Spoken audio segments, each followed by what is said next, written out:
Hello students, today we'll be having discussion on topic basic consideration of the storage vessels which are used in the process industries.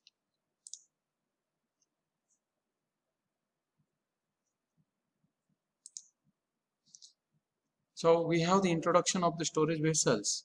Storage vessels are particularly employed to store the organic liquids, non-organic liquids, vapors, petroleum and petrochemical products at different pressures in chemical and petroleum industries.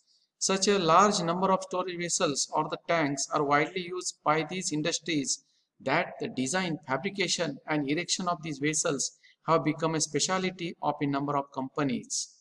However, the design of the equipment involves the basic principles which are the fundamentals to the design of other types of equipments. Most storage vessels are designed and built to the American Petroleum Institute, that is API 650 specifications.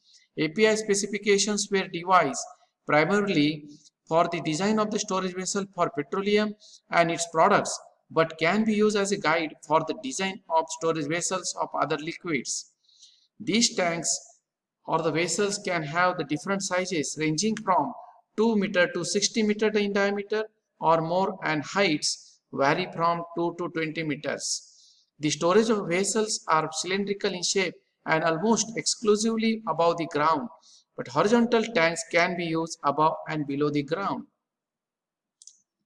Storage tanks are designed for the internal pressure approximating atmospheric pressure or higher internal pressure up to 2.5 psi is permitted when there is a specific requirement. Maximum operating temperature of 90 degrees Celsius is allowed. The tank designed for one product can store other products of differing relative density, always of lesser density. Height to diameter ratio is often a function of the processing requirement, available land area, and height limitations of the storage vessels.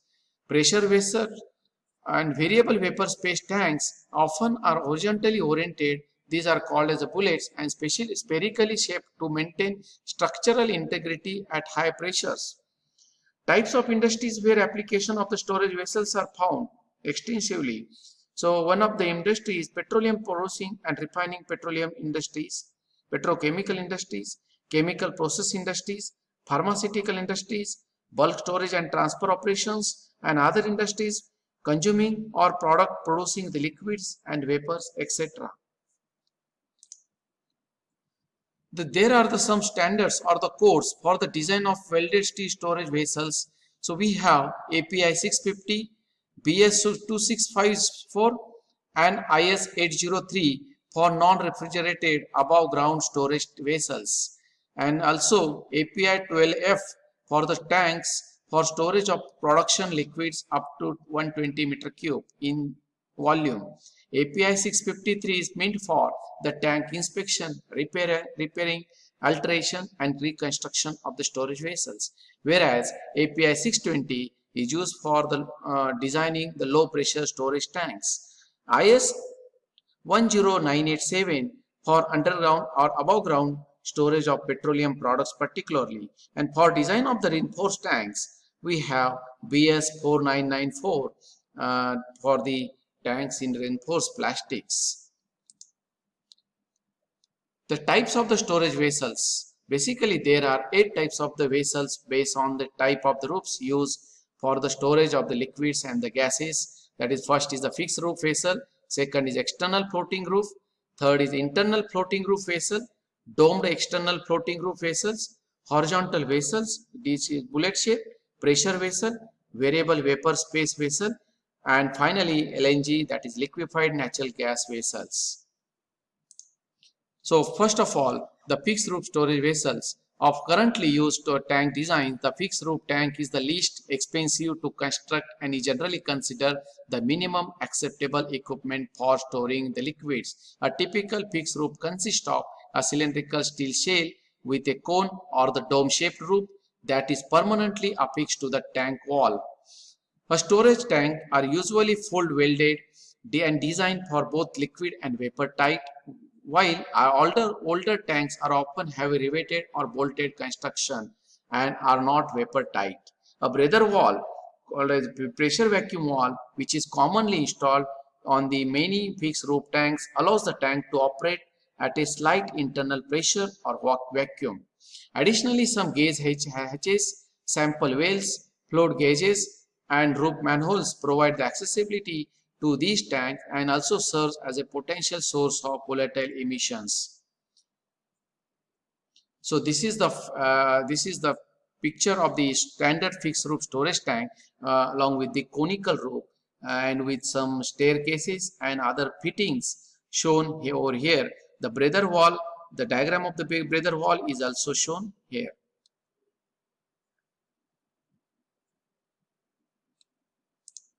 Then external floating roof vessel is another type of vessel which is a typically external floating roof consists of an open top cylindrical steel shell equipped with a roof that floats on the surface of stored liquid, rising and falling with the liquid level.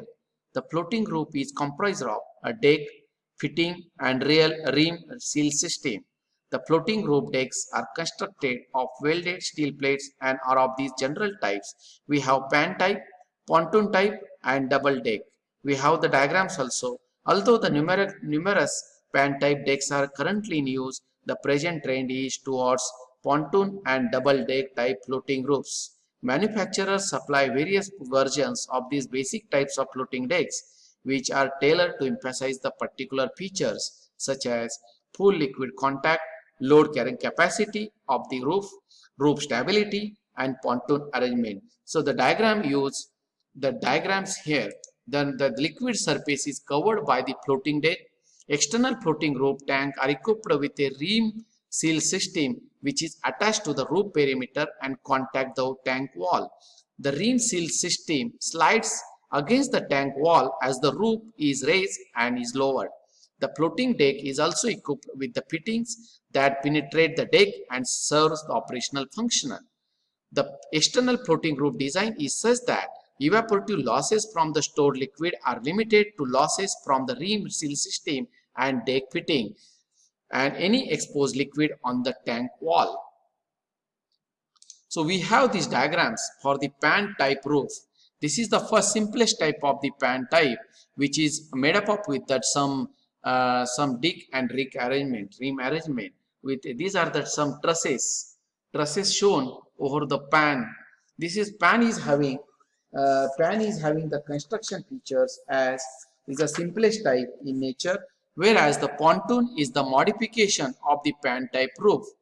This is another construction. This is the schematic representation of external floating roof vessel, which is having a double deck roof, double deck external roof vessel. It is shown, the diagram is shown that top deck and the bottom deck. So this is providing the better arrangement as compared to pan and the pontoon type. Then internal floating roof vessel. The tank has both a permanent fixed roof and the floating roof inside. There are two basic types of internal floating roof tanks. The tanks with fixed roof supported by vertical column with the tank. The tank with a self-supporting fixed roof and no internal support columns. The fixed roof is not necessarily free of openings but does span the entire open plan area of the vessel. Fixed roof tanks that have been retrofitted to employ an external floating roof are typically of the first type, while external floating roof tanks that have been converted to an internal floating roof tank typically have a self-supporting roof. Tank initially constructed with both a fixed roof and internal floating roof may be of either type. An internal floating roof tank has both permanently a fixed roof and a roof that floats inside the tank on the liquid surface, that is called as a contact deck, and is supported on pontoons several inches above the liquid surface called as a non-contact deck, that is above deck. The internal floating roof rises and falls with the liquid level. The next category is type of the vessel is the dome external floating roof vessel. Dome external floating roof vessel have the heavier type of the deck used in external floating roof tank as well as the fixed roof at the top of the shell like internal floating roof tank. Dome external floating roof tank usually results from retrofitting an external floating roof tank with a fixed roof. This type of fixed roof most commonly used is a self-supporting aluminum dome roof, which is of well-bolted construction. So next is the horizontal vessels, constructed for both above ground and underground DOI services, usually constructed of steel with the fiberglass overlay or fiberglass reinforced polyester. Generally, small storage tanks constructed such that the length of the tank is not greater than the 6 times the diameter to ensure the structural integrity of the vessel. Usually equipped with the pressure vacuum vents, gauge hatches, and simple wells and manholes to provide the accessibility to these tanks. In addition, underground tanks may be cathodically protected to prevent the corrosion of the tank. However, internal cathodic protection is no longer widely used in the petroleum industry due to the corrosion inhibitors have been employed in the most of the refined petroleum products. Next is the pressure vessels. There are two types of the pressure vessels. One is the variable space vessels, and the second category is LNG storage tanks. So whereas the first of all, variable vapor space vessel equipped with expandable vapor reservoirs to accommodate vapor volume fluctuation attributable to temperature and barometric pressure changes. These most common type of the variable vapor space tanks are the lifter roof tanks and the flexible diaphragm tank, whereas lifter roof tanks have a telescoping roof that fits loosely around outside of the main tank wall, whereas the flexible diaphragm tank use flexible membrane to provide expandable volume. They may be either separate gas holder units or integral units mounted atop fixed roof tanks. So whereas the LNG storage tank is a specialized type of the storage tank used for the storage of liquefied natural gas, can be found in ground, above ground, or in LNG carriers as a mobile vehicles. The ability to store LNG at a very low temperature, say minus 162 degrees Celsius. So tanks are roughly in 55 meter in height and 75 meter in diameter. So spherical vessels or Horton spheres extensively used for the storage of the gases and volatile liquid in the pressure ranges of 1 to 10 atmosphere or higher. It is of 6 meter to about 25 meter in diameter. These are also called as Horton sphere. The ratio of surface area to volume is less for the spherical shape than any type of shape. That's it, an advantage, and reduces the plate's area required for the Horton spheres. Horton spheres are supported by 6 to 12 tabular or rolled section columns attached to the shell at the equator. Then the selection of the tank. The selection of the specific type of the tank and the type of the roof depends upon the intended service condition, such as the product being stored, its vapor pressure, that is vapor pressure of the liquid, and the corrosive nature and anticipated weather and the loading conditions. Cone roof tanks are recommended for the products with low vapor pressure, and even the cone roof tanks are cheaper and easier to construct, whereas the floating roof tanks are recommended for the storing the products of high volatility, and the steel deck provide the good insulation over the entire surface of the liquid.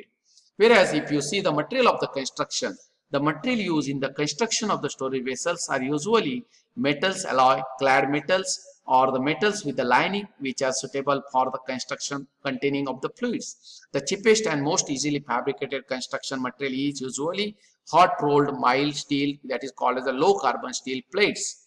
Low carbon steel plates are rather soft and ductile and are easily sheared, rolled and formed into various shapes in fabricating vessels. These vessels are easily welded to give the joints of uniform strength and relatively free from localized stresses. These are the basic consideration. In the next discussion, we will be having the design aspects of the storage vessels. Thank you.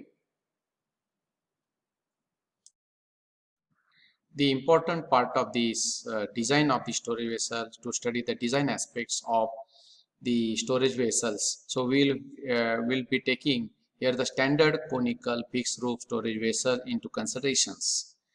Design and the construction features of the storage vessels as per the API 650 standards, that is American Petroleum Institute 650 specification, and Indian standards 803. Now first of all we'll studying the shell design. The majority of the vessels are cylindrical due to its structural strength and easy to fabricate. Several stresses induced are taken into consideration as per the following.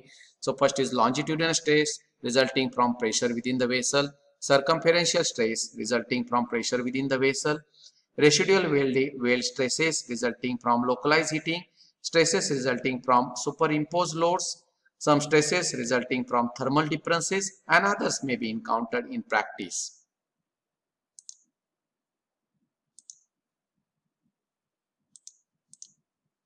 Now, there are the two types of the loading on the storage vessels. That is, first is internal loading due to the internal pressure within the shell, and external loading due to the wind velocity and other type of external load such as the heavy loads of attachment and fitments. Internal pressure varies from maximum at the lowest point and minimum at the top of the vessel. Assuming the liquid filled with full height of the vessel, the thickness of the vessel has to be determined according to the pressure variations. Shell is constructed with the welding sheets of required thickness in layers of plates called as a courses. These courses are having the different plates having the different thickness. Bottom course of the vessel is supported by the bottoms of the vessel by welding. So the tension in the bottom course is computed is always at 300 mm, that is around 1 feet above the point of the joints or the junction or the support. So first of all, shell thickness. The minimum thickness of the shell plate is determined as the maximum internal pressure is exerted at the liquid height somewhat above from the bottom, that is H minus 0.3 from the point of junction, that is where H is the height measured from the bottom of the course to the top of the rope in meter. Then we have the equations to determine the pressure in maximum internal pressure exerted, that is rho into H minus 0.3 into 9.807 into 10 raised to minus 6. So the where the pressure is Newton per mm square and the density in kg per meter cube. H is the height from the bottom of the course to the top of the roof in meter. The thickness of the plate in mm is to be calculated by the equation, that is T is equal to PD by 2Fj including the corrosion allowance C, where the D is the diameter of the tank in mm and J is the joint efficiency, varies from 0.7 to 1. Here we will be using here 0.85 as a joint efficiency. C is the corrosion allowance measured in is taken into consideration in mm, where F is the permissible or allowable stress of the shell material in Newton per mm square. The nominal diameter corresponding to the minimum nominal thickness of the shell, where if the tank diameter is less than 15 meter, the minimum nominal thickness of the shell is 5 mm, whereas the 15 to 36 meter, the minimum nominal thickness is 6 mm. Up to over 60, we have the 10 mm in thick the plate. The maximum plate thickness is 40 mm as per IS 803 standards. Now the next part is the shell joints. Horizontal and vertical joints between the plates are of either butt or the lap weld according to the thickness of the plates. Lap welded joints are less expensive. However, the erection by the butt welding is somewhat faster. Because of the present higher labor cost, most tanks are now fabricated by butt welding. The lap joints should have an overlap of at least 5 times of the thickness in inches, and in no case should the overlap be less than 1 inch, that is 2.54 centimeter. Vertical lap joints should have the continuous full fillet weld both inside and outside. Now the next is the bottom design. The flat bottom of the vessel is constructed with the rectangular plates, but all the joints in the bottom plates are lap welded with an overlap not less than 5 times the thickness of the plate. On the periphery of the plate have to cut to form a circular shape. These plates are known as the sketch plates. For vessels about 12 meter in diameter, an annular plate ring is also supplied around the rectangular plates. The shell is sighted down on the sketch or annular plate just inside the periphery. The diagram shows how the sketch plates and annular plates are attached with the backing strip. This is the first diagram indicates the typical joints in the sketch plate under the shell plates, whereas the second diagram indicates the typical joints in annular plates under the shell plates. Bottom plates are fully supported by the concrete slab or the level ground. So the bottom plates are subjected to direct pressure of liquid and not on any bending moment. However, the bottom plates near the shell bottom joints are highly stressed due to the bending moment caused by the pressure of the liquid on the shell. The diameter of the bottom of the vessel extends beyond the shell by say 65 mm.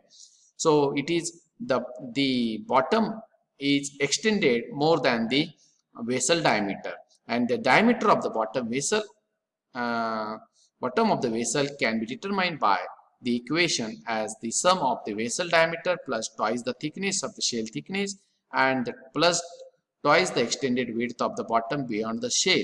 The overlap between the sketch plate and annular plate should be around 65 mm. No more than the three plates are overlapping within 300 mm of each other or of the shell. Based on these considerations, the required width of the annular plate can be determined. The thickness of the annular plate should be equal to the shell plates in the bottom course, whereas the sketch plates are always 6 mm thick irrespective of the tank diameter. Then the next part is the roof curve angles. Roof curve angles are used to support the roof at the top of the shell. The tank shells are provided with the top curve angles which are attached to the upper edge of the shell plate as shown in the figure by a continuous double welded square butt joint or continuous double fillet lap weld. The top curve angles of the following minimum sizes depend upon the tank diameter. If the tank diameter is up to 10 mm, then we have 65 by 65 by 6 mm the angle to be used. If the tank diameter is in the range of 10 meter to 18 meter, then we have these 65 by 65 by 8 mm angle can be used. If the tank diameter in between 18 to 60 meter in diameter, then the angle is subsequently strengthened. And if the tank over the 36 meter in diameter, the dimension of the angle should be 100 by 100 by 10 in mm.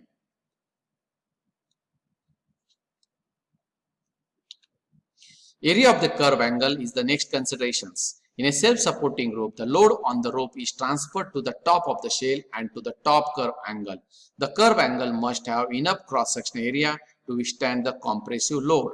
The total area should not be less than A is equal to, that is, total area is equal to W into cos theta upon 2 phi f, where here W is the total load on the roof as a external load or some kind of internal loading in kg, whereas the theta is the cone roof angle, where F is the allowable stress in kg per meter square.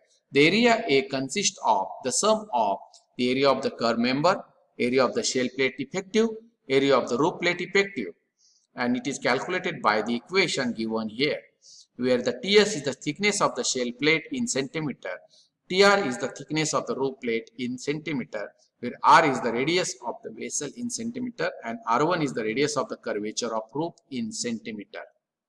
Now the stresses in the cone roof is the important consideration that roofs are designed to support the following loads and pressure. The first is the superimposed load, that is called as an external load, and the second is the internal load or internal pressure equivalent to 75 kg per meter square. If atmospheric vessel is there is no internal pressure exists. Only superimposed load is to be considered. The stresses in the cone roof plates are determined by considering these loads. The cone roof plates under either internal and external pressure is given by the F is equal to PD upon 2T sin theta, where F is the stress in the roof plate. That is, we want to determine the thickness of the plate required for the construction of the cone roof based on the stresses induced due to the superimposed load as well as internal pressure if it exists, where the P is the pressure due to the roof loading, D is the diameter of the cone roof is equal to the diameter of the vessel, T is the thickness of the cone roof plate, and where the theta is the angle made by the cone roof with the horizontal. In case of the large diameter conical roof with an external load, the wrinkling of the roof or elastic instability may cause the failure of the plates. The theoretical critical compressive stress that can cause the failure of the curved plates due to the wrinkling is given by Fc, where E is the modulus of elasticity, mu is the Poisson's ratio, T is the thickness of the roof, and R is the radius of the curvature. And the diagram indicates the theta is the angle made by the cone with the horizontal, and the shape compressive stress is taken with a factor of safety of 12 and with Poisson's ratio of 0.33 for steel, and if we put it, we will get the Fc as a permissible in this form. And if we equate the considering the external load on the roof, the stress is compressive. Equating this, we can also determine the slope of the cone required for the cone roof. Cone roof, fixed cone roof, flat bottom storage vessel. The slope of the cone is limited to 1 in 5 or 1 in 6. That is, it is in terms of the tan theta. Tan theta should be less than 1 by 5 or 1 by 6. These are the basic considerations or the design aspects of the storage vessels. Thank you. Thanks once again.